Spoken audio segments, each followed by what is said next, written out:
தம்பி, பொங்கல் ஃபெஸ்டிவல் வருது. மல்லிகை ஜாமான்லாம் வாங்கணும்ப்பா. நான் வந்து லிஸ்ட்லாம் எழுதி வச்சிட்டேன். நீங்க கடை போயிட்டு வாங்கிட்டு வந்தா போதும். இந்தாப்பா லிஸ்ட். இதுல எல்லாமே ஏத்தி இருக்கேன். நீங்க வந்து கரெக்டா வாங்கிட்டு வாங்க.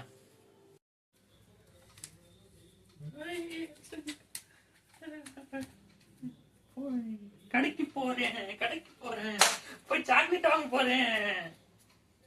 நான்ப்பா தம்பி கரெக்டா வேணான்ட்டியா? என்னடா 4 ஜாமான் தான் இருக்குது, மீதி எங்க?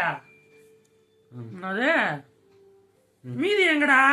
நான் லிஸ்ட் நிறைய இருக்குண்டா, 20 பொருள் 4 தான் வேணும் வந்துக்கிறேன். என்னதான்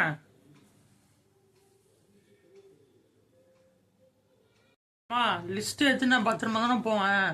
ஒரு ஆர்வத்துல எங்க மிஸ் பண்ண தெரியலம்மா, அதனால எனக்கு ஞாபகம் இருந்த பொருள் மட்டும் வாங்கிட்டு வந்தம்மா.